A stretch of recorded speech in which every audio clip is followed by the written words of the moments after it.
Assalamualaikum warahmatullahi wabarakatuh. Perkenalkan, kami dari kelompok 1. Di sini kami akan menjelaskan materi tentang bermain dan permainan anak. Sebelumnya, perkenalkan saya Rina Gustina. Di sini saya sebagai moderator sekaligus pemateri pertama, Ira Sentia sebagai pemateri kedua, Rizko Amalia sebagai pemateri ketiga, dan Nur Halifa sebagai pemateri keempat. Baiklah, saya akan menjelaskan tentang definisi bermain.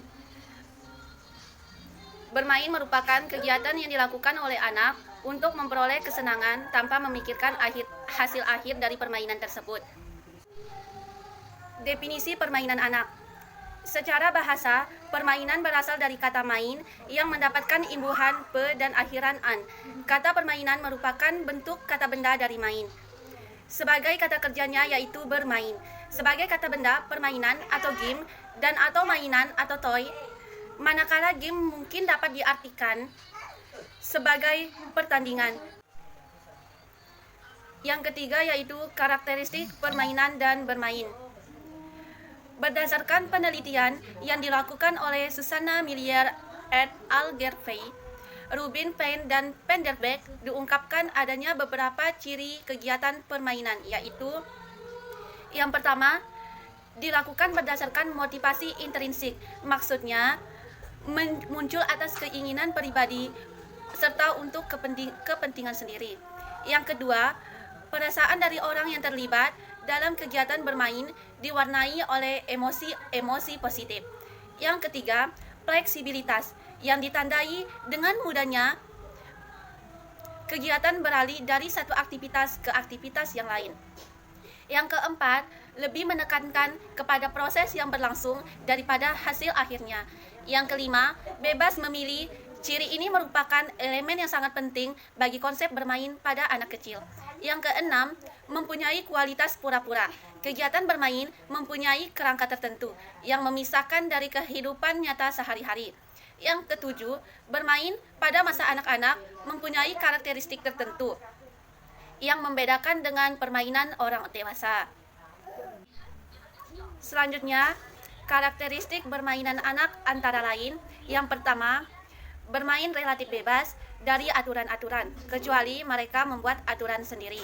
Yang kedua, bermain dilakukan seakan-akan kegiatan itu di dalam kehidupan nyata atau bermain drama. Yang ketiga, bermain lebih memfokuskan pada kegiatan atau perbuatan daripada hasil akhir.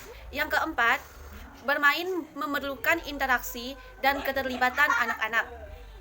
Mungkin sekian penjelasan dari saya. Selanjutnya akan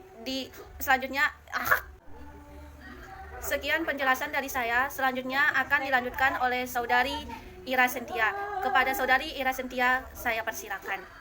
Ira Sentia dengan NIM 2020 A1H106. Di sini saya akan melanjutkan penjelasan dari teman kita, yaitu tujuan dari bermain atau permainan. Tujuan dari bermain atau permainan yang pertama, menanamkan sikap disiplin dan tanggung jawab dalam kehidupan sehari-hari. Yang kedua, melatih sikap ramah, suka bekerja sama, menunjukkan rasa kepedulian. Yang ketiga, menanamkan budi pekerti yang baik. Yang keempat, melatih anak untuk berani dan mempunyai rasa ingin tahu yang besar. Selanjutnya, melatih anak untuk mencintai lingkungan. Yang terakhir, melatih anak untuk mengerti berbagai konsep moral yang mendasar. Selanjutnya, manfaat bermain atau permainan bagi anak. Yang pertama, mencerdaskan otak. Yang kedua, mengasah panca indera. Yang ketiga, sebagai media terapi. Yang keempat, memacu kreativitas. Yang kelima, untuk melatih empati. Dan yang terakhir, melakukan penemuan. Selanjutnya, pendapat para pakar tentang permainan. Yang pertama, Aristoteles. Aristoteles berpendapat bahwa anak-anak perlu didorong untuk bermain dengan apa yang mereka tekuni dewasa nanti. Yang kedua, menurut Protel. Protel menekankan pentingnya bermain dalam belajar. Yang ketiga, menurut Joan Perman dan Utami Menandar. Beliau menyebutkan bahwa pada umumnya merupakan suatu aktivitas yang membentuk anak berkembang secara utuh. Selanjutnya, menurut Montessori. Montessori menggambarkan jika ketika anak bermain dan berada dalam situasi keserasian akan merekonstruksi sebuah kreativitas. Yang terakhir, menurut Sigmund Freud. Menurut beliau atau memandang bermain sama seperti fantasi atau lamunan. Kemudian materi selanjutnya akan disampaikan oleh teman saya. Terima kasih kepada Saudari Ira Sentia. Selanjutnya akan dijelaskan oleh Saudari Rizko Amalia. Kepada Saudari Rizko Amalia, saya persilakan. Baik, saya perkenalkan diri. Saya atas nama Rizko Amalia akan melanjutkan materi bab 3, ragam permainan anak. Aktivitas bermain merupakan suatu rangkaian usaha kegiatan di SD. Kegiatan yang dilakukan membutuhkan pengaturan, lingkungan bermain dan belajar serta alat-alat permainan yang dibutuhkan. Di SD dikenal dua kategori bermain, yaitu bermain bebas dan bermain terpimpin. A. Bermain bebas. Dalam permainan bebas akan boleh memilih sendiri kegiatan yang diinginkannya, serta alat-alat yang ingin digunakannya. Bermain bebas merupakan bentuk bermain aktif baik dengan alat maupun tanpa alat, di dalam maupun di luar ruangan. Saat bermain bebas, anak-anak membutuhkan tempat, waktu, peralatan bermain, serta kebebasan. Kebebasan yang diberikan adalah kebebasan yang tertib, yaitu kebebasan yang bertanggung jawab. Kebebasan tersebut diarahkan pada tubuhnya, disiplin diri secara bertahap. Tugas guru dalam kegiatan bermain bebas adalah melakukan observasi terhadap anak-anak yang mendorong atau memotivasi anak untuk lebih aktif bermain. Adapun contoh-contoh aktivitas bermain bebas baik di dalam maupun di luar ruangan. Di dalam ruangan contohnya bermain balok. Saat bermain balok, anak-anak bebas mengeluarkan dan menggunakan imajinasi serta keinginannya untuk menemukan agar dapat bermain dengan kreatif. Di SD, hendaknya disediakan beberapa set dan jenis balok, seperti balok-balok ukuran besar, ukuran kecil, dan balok yang dapat dimainkan di meja atau tabel blocks. Balok meja biasanya terdiri dari balok-balok bujur, sangkar berwarna atau polos, yang dapat dimainkan secara individual atau berpasangan sambil duduk mengelilingi meja. Dapat pula ditambahkan bentuk-bentuk lain untuk lebih menstimulasi daya cipta dan daya eksplorasi anak. Kedua, bermain alat manipulatif. Alat manipulatif adalah semua alat permainan yang kecil dapat diletakkan di atas meja, sehingga membuat anak terampil bekerja dan mengembangkan daya pikirnya. Berbagai macam alat permainan manipulatif adalah papan hitung, puzzle, mozaik, balok ukur, menara gelang, papan jahit, loto, manik-manik, ronsean, biji-bijian, tutup botol, sendok es krim, benda-benda positif. Anak-anak merupakan unsur terpenting dalam setiap permainan anak. Anak memiliki kebutuhan yang harus dipenuhi. Perilaku bermain dapat mempengaruhi pandangan anak mengenai dirinya sendiri, orang lain, dan dunia sekelilingnya. Aktivitas bermain perlu dievaluasi secara berkala untuk melihat dampaknya bagi perkembangan anak, baik positif maupun negatif.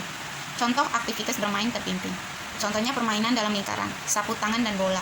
Bola yang digunakan adalah bola besar atau ukuran bola kaki. Anak-anak berdiri dalam lingkaran dengan jarak sekitar 1 meter. Bola dioperkan dari satu anak kepada anak lainnya yang berada dalam lingkaran. Anak yang berada di luar lingkaran berusaha menyentuh bola dengan sapu tangan yang dipegangnya, namun tidak boleh menyentuh anak-anak yang mengoperkan bola. Anak yang mengoperkan bola berusaha agar bola yang dipegangnya tidak dapat disentuh sapu tangan, sehingga suasana menjadi riuh. Anak yang bolanya disentuh sapu tangan atau ketika dipegang atau sedang dioper, atau anak yang tidak dapat menangkap bola yang dioper kepadanya harus keluar dari lingkaran dan menggantikan anak yang memegang sapu tangan. Guru bertindak sebagai pemimpin di tengah lingkaran. Terima kasih penjelasan dari Saudari Rizko Amalia. Selanjutnya akan dilanjuti oleh Saudari Nur Halifah. Kepada Saudari Nur Halifah, saya persilakan. Perkenalkan, nama saya Nur Halifah dengan NIM 2020 A1H122. Saya akan melanjutkan materinya. Permainan dengan alat. Mana sepatuku? 1. Alat yang digunakan adalah sepatu anak-anak dan guru. Kedua, semua sepatu dicampur dan diaduk dan diletakkan di ujung ruangan. Di ujung lainnya dibuat garis memanjang. Ketiga, anak-anak dibagi menjadi 2 kelompok. Kemudian, tiap kelompoknya berbaris di atas garis. Keempat, dengan adanya aba-aba guru, anak terdepan berlari ke arah sepatu berada, mencari dan memakai sepatunya. Kelima, demikian seterusnya sampai anak terakhir memakai sepatunya. Keenam, kelompok yang anggotanya terakhir selesai lebih dulu memakai sepatu adalah kelompok yang menang. Ketujuh, sepatu dapat ditambahkan dengan sepatu anak-anak yang menonton. Guru selalu mengumpulkan kembali sepatu yang bertebaran ketika anak mencari sepatunya. Permainan tanpa alat. Kata polisi. 1. Anak-anak duduk dalam lingkaran menghadap ke tengah. 2. Di tengah berdirinya seorang anak menjadi pemimpin. 3. Anak tersebut memberikan perintah kepada anak lain yang harus dilakukan perintah tersebut didahului dengan kata polisi. Misalnya, kata polisi tepuk tangan 3 kali. 4. Bila pemimpin hanya mengatakan tepuk tangan 3 kali, anak-anak tidak boleh mengikutinya. 5. Bila ada yang melakukan perintah tersebut, dia harus keluar dari lingkaran, atau bila anak yang dilakukan perintah sesuai aba-aba atau salah melakukan, kata polisi juga harus keluar dari lingkaran. 6. Begitu seterusnya sampai anak-anak habis. 7. Kata polisi dapat diganti dengan kata bu guru atau kata ayah, sesuai kesepakatan bersama. Permainan dengan angka. Berbasis menurut 1. Permainan ini dimainkan sekurang-kurangnya 10 anak. 2. Alat yang digunakan adalah kartu angka 1 sampai 10. 3. 10 anak yang maju masuk ke dalam lingkaran yang sudah disiapkan. 4. Guru menebar kartu angka secara tertutup di lantai. 5. Setelah anak mendengar aba-aba, anak-anak mengambil satu kartu angka, kemudian mulai mengatur barisan berderet ke samping sesuai urutan angka dalam kartu yang didapatkan. 6. Bekerja sama antar peserta sangat diperlukan untuk dapat menyelesaikan tugas dengan baik. 7. Agar ada tantangan dapat dimainkan oleh 2 atau 3 kelompok sekaligus, dan guru harus mempersiapkan beberapa set kartu angka. Kelompok yang lebih cepat menyusun barisan dengan urutan yang benar merupakan kelompok pemenangnya. Permainan dengan nyanyian. Bermain sepatu. 1. Anak-anak melepas sepatu dan duduk di lantai membentuk lingkaran menghadap ke dalam dengan jarak 1,5 meter. 2. Setiap anak meletakkan sepatunya di hadapannya. Salah satu anak sepatunya diganti sepatu guru. Ketiga, dengan aba-aba guru, anak-anak mulai menyanyi dengan tempo biasa sambil menggeser sepatunya mengikuti irama lagu. Setelah lagu berakhir, sepatu juga berhenti. Satu putaran lagu dinyanyikan 2 kali. Keempat, anak yang mendapat sepatu guru di depan harus berhenti bermain. Kelima, permainan dilanjutkan sampai hanya tertinggal 1 pemain lagi. Makin sedikit jumlah pemain, lagu makin dipercepat, dan sebagainya. Terima kasih kepada Saudari Halipah. Sekian presentasi dari kelompok kami. Apabila ada kesalahan dan kekurangan mohon dimaafkan. Wassalamualaikum warahmatullahi wabarakatuh.